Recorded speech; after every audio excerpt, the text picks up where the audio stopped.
आपने by chance पकड़ा है मुझे। वही बात है भाई। लाइफ में पहली बार 100 से ऊपर टिकट बेची थी, 125 लोग थे उसमें एक अंकल जी आ गए थे, पता नहीं क्या। छोटी सी बात ये है, सॉरी छोटी सी नहीं बड़ी सी बात ये है। अरे नहीं नहीं, वो घर में तो सारे ही हैं। क्या इसमें ऐसा करने वाले हो कि 9:30 बजे लोग फैमिली के साथ बैठ जाए? सर इतने में तो मैं रोस्ट कर देता हूँ सर। कह रहे हमें विश्वास नहीं हो रहा इस बात पे कि तुम्हारे उस सोनी टीवी पे मुंबई चले जाते हो बात पे। वो हर जोक के बाद मुझे यूं कर देते। वो तो मुझे पता है। वीरेंद्र सहवाग क्रिकेटर है, उनका बर्थडे था, वो लिख दिया कमेंट में जाके पता नहीं कौन से पेज, और इनकी जो हरकत होती है वो मुझे स्क्रीनशॉट में भेज देते हैं कि ये तुम्हारे पिताजी क्या करते रहते हैं बैठ के। तो मैंने कहा ये गुजराल परिवार की तरफ से। मैंने कहा ऐसा तो कोई हमारा परिवार भी नहीं है पापा अभी। तो आदमी को एक फ्रेशनेस जो चाहिए होती है वो तो पहली तो चेहरे में ही दिखती है। हाय गाइस, मैं हूँ हर्ष गुजराल एबीपी लाइव पे, और हमारे साथ जुड़ रहे हैं अमित भाटिया जी। भाई साहब, मैं ज़्यादातर इंटरव्यूज लेता हूँ, लेकिन आज भाई मेरा इंटरव्यू लेने वाला है, ठीक है। मैं बड़े दिन से सोच रहा था आपको पकड़ता हूँ तो बाई चांस जो है, आपने बाई चांस पकड़ा है मुझे। बाई चांस जो है आपको पकड़ लिया, क्योंकि आप कुछ मचाने वाले हो, मुझे पता चला।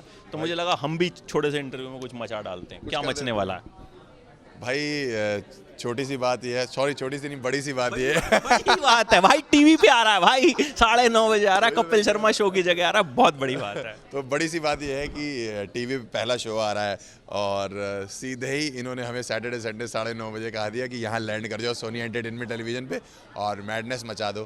तो पहले तो हम सोचते रहे कि सैटरडे संडे 9:30 बजे, फिर हमने कहा इसी दिन का तो इंतजार था।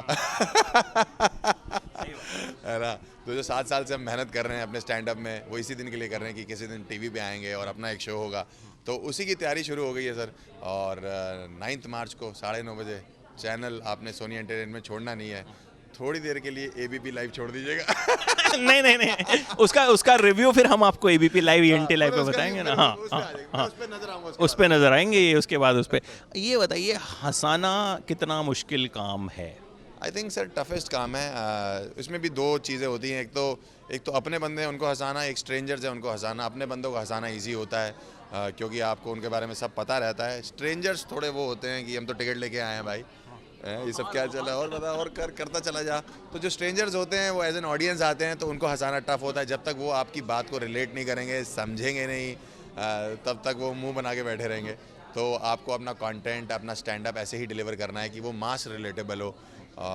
टफ तो है, 140 करोड़ लोगों का देश है, और स्टैंड अप कॉमेडियंस इस टाइम पे भी अगर देखा जाए, सोशल मीडिया के कॉमेडियंस देख लीजिए अगर आप, जितने भी अभी हैं जो टिकट बेच रहे हैं, जो लाइव शोज करते हैं कॉमेडी के। 140 करोड़ वो भी होंगे।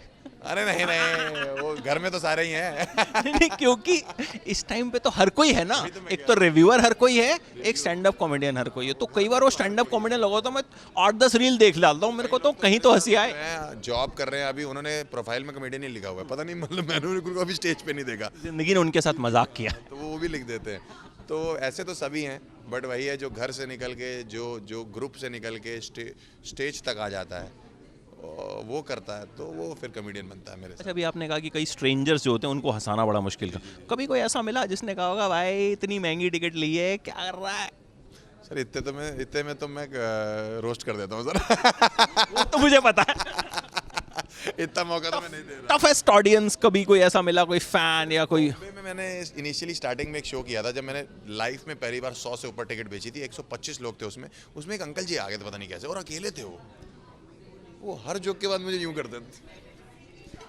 तो मैं कहता था यार ये हर जोक के बाद फिर मैं एक टाइम के बाद, आधे घंटे बाद, मैं रिव्यू में आ गया था, जोक मारा, सबने ताली बजाई, अंकल जी मैंने कहा यार अंकल एक में तो यूं कर दो भाई आप। तो इस टाइप की ऑडियंस कभी कभी आ जाती, कभी बहुत कोई एज वाले लोग आ जाते हैं, फैमिली टाइप में बहुत एज वाले आ जाते हैं। वैसे तो फैमिली जाती है हमारा शो देखने, बट ये है कि जिन्होंने कभी लाइफ में स्टैंड अप नहीं देखा, कोई विदेश में लड़का बैठा हुआ है, उनका उसने टिकट करा दी कि मम्मी पापा आप देख के आओ। अब बेटे को तो पसंद है, हर्ष भाई का शो देखने भेज रहा हूँ, बेटे का तो पसंद है, और मम्मी पापा जैसे ही आए शो में तो उन्होंने कहा कि बेटे को फ़ोन कर दिया कि तुम जायदाद से अलग हो। ना तो ये हो जाता है भाई, बट मज़ा आता है। इसमें अलग क्या होने वाला है? क्योंकि पता कितने सैकड़ों कॉमेडी शोज हमारे देश में बनते हैं, टीवी पे भी आ चुके हैं, ठीक है, बट कहीं ना कहीं आप हो इसमें, और भी कई प्रॉमिसिंग कॉमेडियंस हैं, मैंने अभी कईयों के इंटरव्यूज़ भी किए, तो ऑल आर टैलेंटेड, जिनका कंटेंट बोलता है। आज की डेट में तो आप सीधे मतलब content is the king, content है तो कईयों को तो मेरे को लगता है कंटेंट देख के जो है सोनी चैनल ने बुलाया है ना, कोई उनका माई बाप कोई नेपोटिज्म वेपोटिज्म कुछ नहीं है, ठीक है। तो क्या इसमें ऐसा करने वाले हो कि 9:30 बजे लोग फैमिली के साथ बैठ जाएं? सर मुझे ऐसा लगता है कि एक तो चेहरे फ्रेश है, नए चेहरे हैं, एंट्री पे ही मैं आ जा रहा हूँ तो वही नया चेहरा है। तो कभी कभी ये होता है ना कि आप कहते हो कि यार आप अगर आप पार्टी में जाते हो, कहीं पार्टी करने जाते हो, तो आप एक किसी क्लब में पार्टी करने गए, 2 बार सेम क्लब में, तीसरी बार आप ये कहते हो कि किसी नए क्लब में चले, तो आदमी को एक फ्रेशनेस जो चाहिए होती है वो तो पहली तो चेहरे में ही दिखती है, उसके बाद स्टाइल में दिखती है, उसके बाद आपकी जो जोन है स्टैंड अप कॉमेडी की उसमें दिखती है। टीवी की ऑडियंस ने बहुत ज़्यादा मुझे नहीं देखा होगा, मुझे यूथ ने बहुत ज़्यादा देखा है, लाइव शोज़ ने बहुत देखा है, हज़ारों टिकट्स मैंने लाइव शोज़ में बेची हैं। तो क्या है कि अगर ये वाला टेक टीवी पे आ जाए और ऑडियंस को थोड़ा भी कनेक्ट कर जाए तो वो एक फ्रेश टेक बहुत सही हो जाएगा हमारे लिए। तो कॉमेडी तो सर चल ही रहे हैं, शोज़ तो हैं ही हैं, हमारा भी शो उसी का पार्ट है, उसी कॉमेडी के दायरे में ही है, वही जो जॉनर है कॉमेडी के हम भी वही करेंगे। बट ये स्टाइल नया, लोग नए, चेहरा नया, कुछ पंचेस नए, है ना, कुछ गैग्स नए, कुछ ऐसे कर आके कुछ गेस्ट नए, कुछ ऐसे गेस्ट जो यार अब इस समय बहुत ज़्यादा वायरल हैं, साथ में चल रहे हैं, तो वो ऑडियंस को कहेगा कि यार चलो एटलीस्ट हमें किसी नए बंदे की ज़िंदगी के बारे में पता लगा अब, है ना, कि यार आज ये आने वाला है, इसकी ज़िंदगी के बारे में अभी हमने जाना ही नहीं है। तो वो सब चीज़ें मिला जुला के आई थिंक बेहतर हो जाए। अच्छा, कानपुर का लौंडा वीकेंड पे एकदम प्राइम टाइम में पहुंच गया, तो घर वालों का क्या रिएक्शन था कि भाई मतलब अब तूने कुछ किया? कोई मानेंगे अभी भी नहीं मान रहे? क्या बोल रहे हैं? कह रहे हमें विश्वास नहीं हो रहा इस बात पे कि तुम्हारे उस सोनी टीवी पे मुंबई चले जाते हो बात पे। तो मैंने कहा कि आप कब मानोगे? कह रहे 9 तारीख को हम 9:30 बजे मानेंगे अगर तुम पहले आते हुए दिख गए तो। मतलब घर वाले ऐसे ही होते हैं यार, मतलब हम भी मतलब किसका रणबीर कपूर किसी का इंटरव्यू ले, बोले क्या है, ठीक है रोज करते रहते हो तुम, ठीक है पैसे तो बढ़ते नहीं है तुम्हारे। कैजुअल हो गया मैंने देखा बहुत। अभी मैं उनको घुमाने फिराने, मैं बड़े टाइम से 3 साल से छुट्टी नहीं ली थी मैंने, तो मैं अभी घुमाने ले गया उनको दुबई वगैरह, बढ़िया होटल में रुकाया। आखिरी दिन मुझे कहा, मैंने कहा पापा और कैसा लगा? ठीक था। मैंने कहा इतना कैजुअल, ठीक था, रोज दुबई आते जाते हो आप? ठीक था। हमारे जनरेशन के घर वालों के साथ है, आप कुछ कर लो मतलब वो कहेंगे कुछ नहीं, मतलब क्या है, पड़ोस वाला जो है वो ज़्यादा कमा रहा। हाँ ठीक था। मैंने कहा ठीक है। मम्मी कहती ठीक था, बस मम्मी को तो गुस्सा आ जाएगी, मेरे बेटे ने ये कर दिया तुम्हें ठीक ही लग रहा है। तो ठीक है। वो अभी 9 तारीख को भी देखेंगे, उनको पता है मैं शूट कर रहा हूँ। प्राउड तो है ही है, मोहल्ला प्राउड है, और बता नहीं रहे हैं बट ऐसे बताते रहते हैं। अभी 2-3 साल पहले इन्होंने फेसबुक पे ऐसे रैंडमली, वीरेंद्र सहवाग क्रिकेटर है, उनका बर्थडे था, वो लिख दिया कमेंट में जाके, पता नहीं कौन से पेज पे, इनको ये भी नहीं पता कि कोई सहवाग का प्रोफाइल है कि नहीं, रैंडम पेज पे उसको किसने विश किया होता, गुजराल परिवार की तरफ से सहवाग जी को बहुत बहुत शुभकामनाएं बर्थडे की। मैंने पढ़ा, मुझे स्क्रीनशॉट भेजते मेरे दोस्त, वो इनको फॉलो करते हैं और इनकी जो हरकत होती है वो मुझे स्क्रीनशॉट में भेज देते हैं कि ये तुम्हारे पिताजी क्या करते रहते हैं बैठ के। तो मैंने कहा ये गुजराल परिवार की तरफ से। मैंने कहा ऐसा तो कोई हमारा परिवार भी नहीं है पापा, अभी 3 लोग हैं, स्टैंड अप कॉमेडी में अभी ट्राई कर रहा हूँ, पुरानी बात है। गुजराल परिवार की तरफ से ऐसे कुछ ना कुछ ये हरकतें करते रहते हैं, बट मज़ा आता है, वही फन है, वही जोक्स बना लेता हूँ मैं।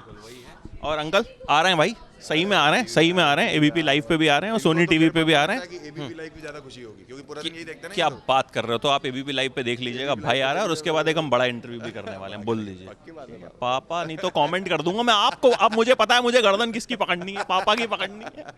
थैंक यू भाई, all the very best, and मतलब मचा दो एकदम, ठीक है, क्योंकि जब मतलब कोई छोटे शहर से निकल के लौंडा आगे तक पहुंचता है ना, तो खुशी अलग ही होती है, खुशी अलग ही होता है। ठीक है, done, thanks a lot, bye bye bye.